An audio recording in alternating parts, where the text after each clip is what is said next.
Princess Solara paced restlessly in her chambers, her mind filled with dread and uncertainty.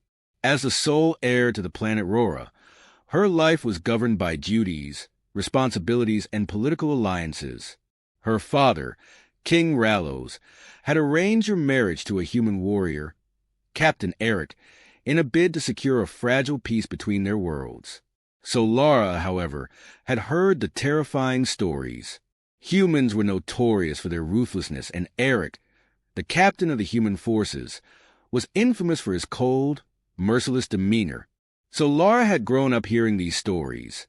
Humans as savage conquerors, known for their unyielding thirst for war, their lack of compassion, and their brutal ways. They had a reputation for annihilating anyone who opposed them without a second thought, showing no mercy, no remorse. Solara's own people, the Rorans, had never encountered humans in person, but the rumors and tall tales that filtered through their royal court painted them as monsters. And now, her father had promised her to one of them. To make matters worse, she had been told that Eric was particularly dangerous, a man whose very name sent shivers down the spines of even the bravest soldiers. He was described as having a heart of stone, an iron will that could not be bent, and a hunger for control that bordered on obsession. The stories painted a man so ruthless that even his allies feared him. Solara could barely imagine such a creature. Was he truly the monster that the legends made him out to be? Her mind refused to quiet. As a princess, she had little say in the matter of her marriage. Her duty to her people, to her father's kingdom, was paramount. A marriage to Eric was meant to unite the Roran people with the humans, a strategic alliance forged through diplomacy. Yet Solara couldn't shake the sickening feeling in the pit of her stomach. The weight of her impending marriage loomed over her like a shadow she could not escape. What if the rumors were true? What if Eric was as terrifying as everyone said? How could she live with such a man, let alone love him? From her balcony, she could see the sky beginning to darken. Her gaze shifted to the horizon, where she could just make out the faint outline of the ship that would carry Captain Eric to Rora. The moment of reckoning was drawing closer. She tried to steady her breath, to calm her racing heart, but every part of her rebelled. She had never met Eric, never even seen a human in the flesh. All she had were the stories, and they were enough to breed fear in her heart. The ship's silhouette grew larger as it approached the palace grounds.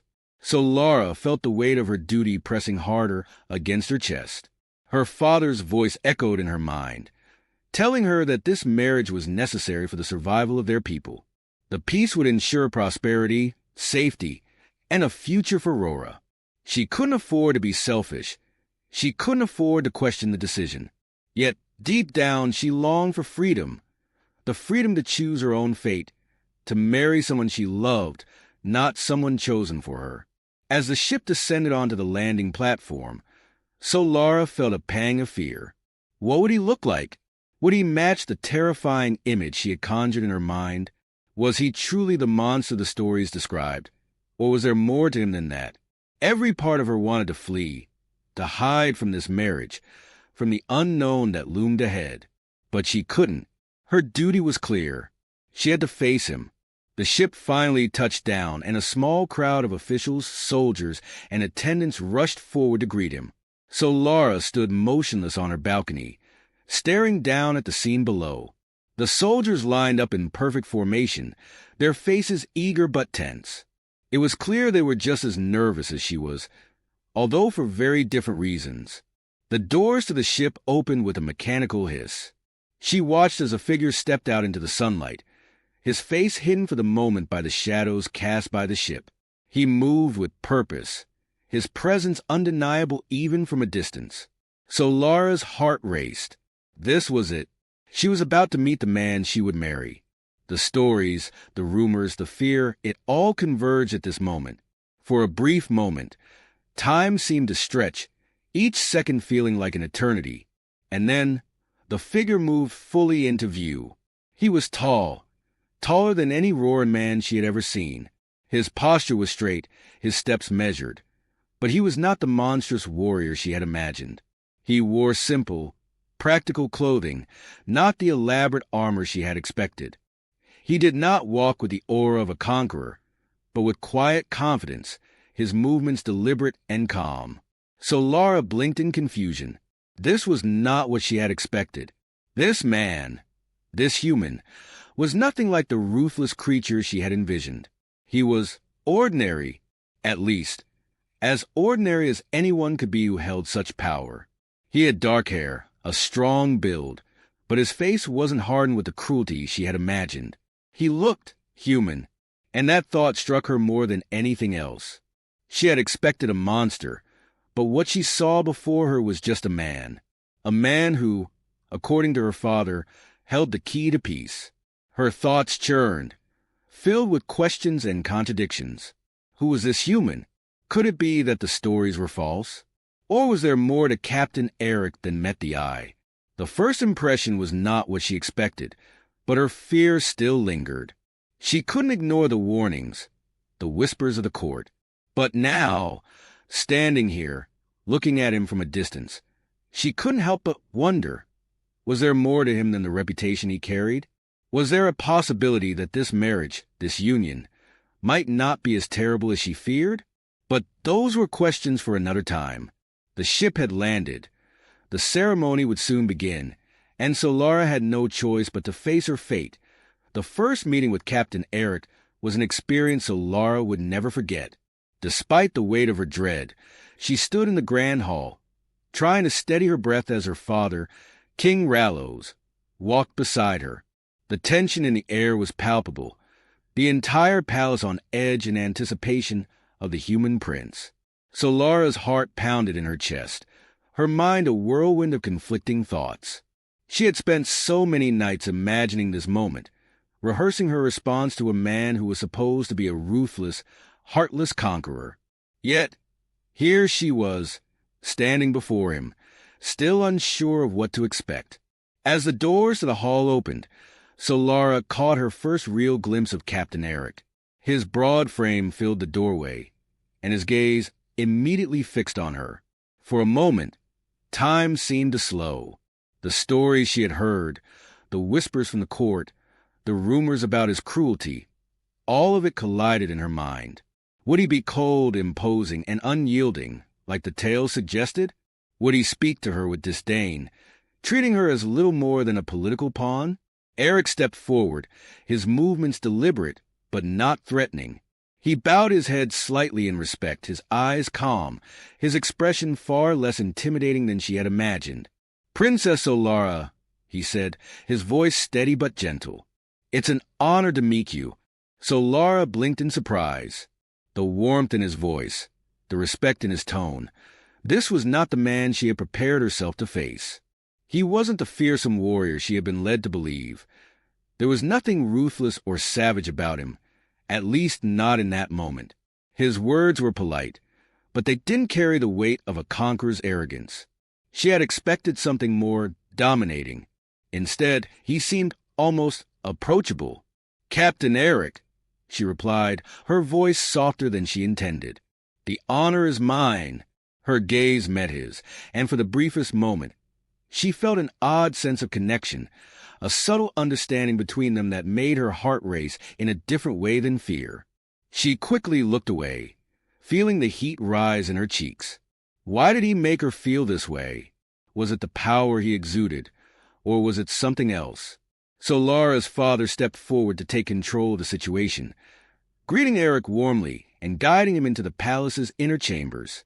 As the conversation turned to matters of peace and diplomacy, Solara found herself struggling to concentrate. Her mind kept drifting back to Eric. He wasn't what she had expected. Perhaps the stories she had heard were exaggerations, or perhaps there was more to the man than anyone realized. Over the next few days, Solara observed him from a distance, her curiosity growing with each passing moment. Despite her lingering fears, she found herself drawn to him in a way she didn't fully understand. He wasn't the fierce, unforgiving warrior that had been described to her. Instead, she saw a man who was disciplined and thoughtful, but also approachable.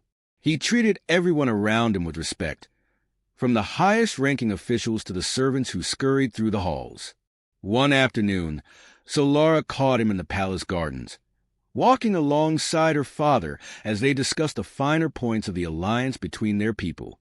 It was clear that Eric was well-versed in diplomacy, speaking with a calm confidence that made the conversation flow easily. What stood out to Solara was his genuine interest in Roran culture. He asked insightful questions about their history, their customs, and their way of life, as if eager to understand her people better, not simply to conquer or control them. As they passed a group of palace gardeners, Eric stopped to admire a rare flower, its vibrant petals glowing under the roaring sun. "This is beautiful," he remarked quietly, bending slightly to take a closer look. The gardener, nervous at first, straightened up and nodded politely, his hands trembling.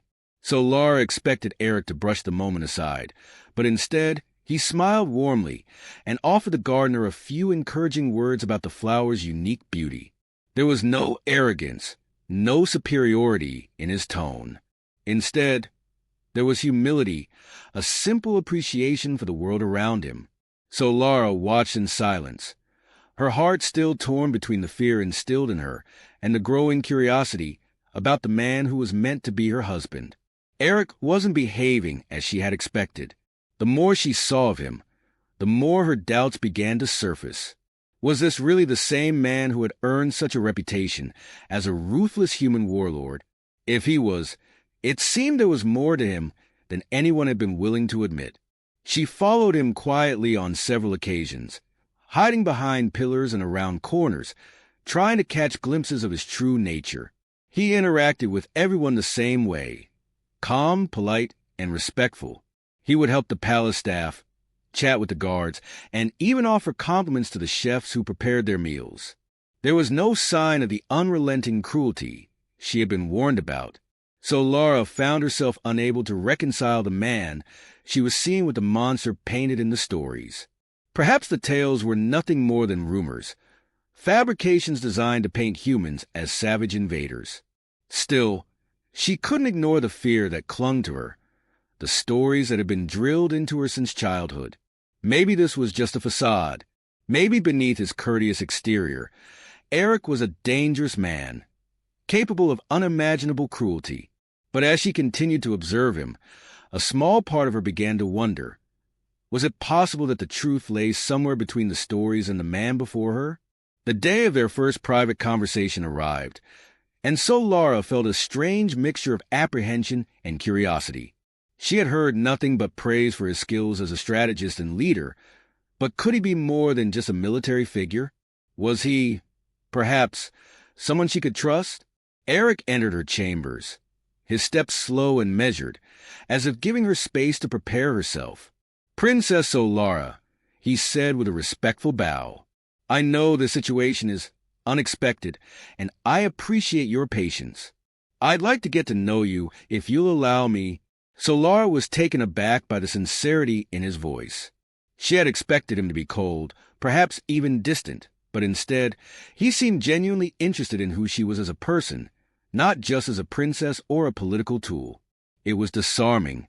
For the first time since meeting him, she felt the edge of her fear begin to dull. "Of course," she replied, her voice steadying. "I think we both have a lot to learn about each other." They spent the next few hours speaking candidly, exchanging stories of their lives and their cultures. Eric talked about his experiences growing up on Earth, how the struggles of his people had shaped him into the man he was. Solara shared her own experiences as a princess, the weight of leadership that had been placed on her shoulders from a young age. Slowly, the walls between them began to crumble, replaced by a quiet understanding. As their conversation deepened, Solara couldn't help but notice how much Eric seemed to care. He wasn't just some heartless conqueror looking to expand his empire. He was a man burdened by his own responsibilities, just like her. They were both caught in a web of duty and politics. But despite that, there was a mutual respect that had begun to form between them. He was strong, yes, but he was also compassionate, and that was something Solara had never expected from a man with such a fearsome reputation.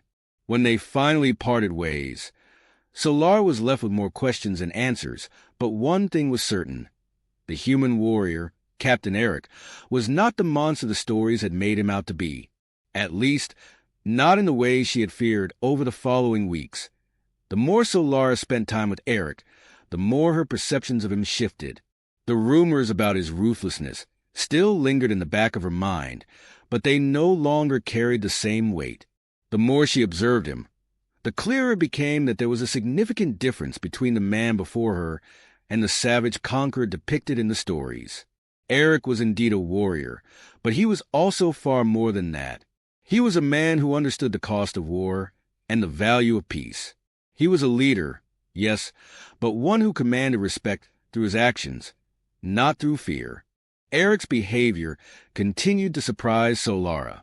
One evening, as they walked through the palace gardens, she asked him about his experiences in battle. She expected to hear stories of bloodshed, of ruthless victories and unrelenting wars. Instead, he spoke of the toll war had taken on his people, of the lives lost and the scars that could never be healed. "War is a terrible thing," he said softly, "and I've seen its consequences firsthand. I fight because I must, not because I enjoy it." Solara was taken aback by his honesty. This was not the heartless warrior she had imagined, the man who reveled in violence and destruction. Instead, he spoke with the quiet sorrow of someone who had borne witness to too much pain, someone who understood that peace was worth more than any victory on the battlefield. He was a protector, not a conqueror, and that realization began to shift something deep within Solara's heart. She had been raised to fear humans, to believe that they were driven solely by conquest and greed. But Eric was showing her a different side of humanity, one that was filled with complexity, with vulnerability, and with an undeniable desire for something more than just dominance. She found herself questioning everything she had been taught about humans and their so-called ruthlessness. Was it possible that their reputation was a product of misunderstanding? That perhaps they had been misjudged by her people for far too long? As the days went by, their conversations grew deeper. Solara found herself opening up to Eric in ways she hadn't expected. She shared her fears about the future, her worries about the marriage, and the pressure of living up to her father's expectations. Eric listened intently, offering words of encouragement and understanding. "I know it's not easy," he said one night as they sat in the palace courtyard, "but we don't have to do this alone. We have each other, and that means something." Solara was surprised by the strength she found in his words. It wasn't just his actions that reassured her, it was his unwavering belief in their partnership. He didn't see the marriage as a political necessity alone. He saw it as an opportunity for both of them to build something stronger, something more meaningful than the alliances and treaties that typically define their kind of union. And for the first time since the engagement had been arranged, Solara found herself looking forward to their future together. But even as the distance between her fears and reality continued to shrink, there were still moments of doubt.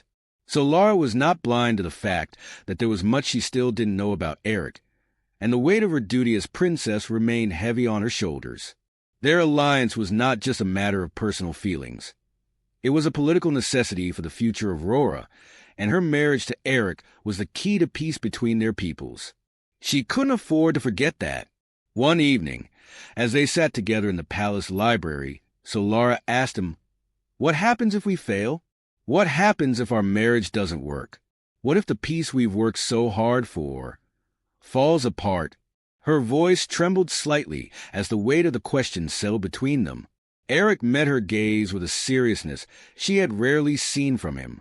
"If we fail," he said slowly, "then the consequences will be far-reaching. But that's why we're doing this. We're both here because we believe in something greater than ourselves.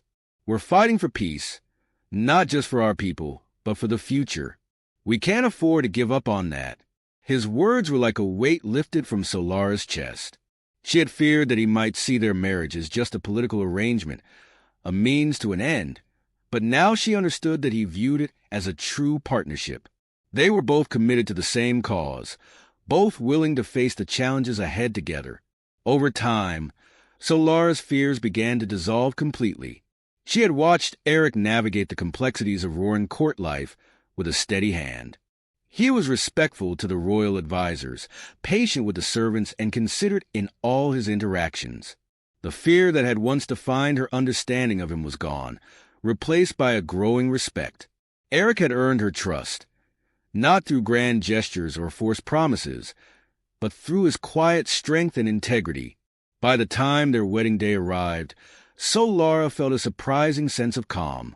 The fear that had once gripped her was gone, replaced by a deep understanding of the man she was about to marry. Eric wasn't perfect, but neither was she. They were both shaped by their responsibilities, their cultures, and their pasts. But together, they had the potential to create something stronger than either of them could have achieved alone. As they stood before the altar, exchanging vows in front of their families and subjects, Solara felt a new sense of hope. The marriage wasn't just a union of two kingdoms. It was the beginning of a new chapter in both their lives, one where they would learn to trust each other, to work together, and to build a future that honored both their peoples. When Eric took her hand, his eyes meeting hers with the same quiet sincerity that had drawn her to him from the very beginning, Solara knew in her heart that their future was not just about fulfilling their duties. It was about something more, something real.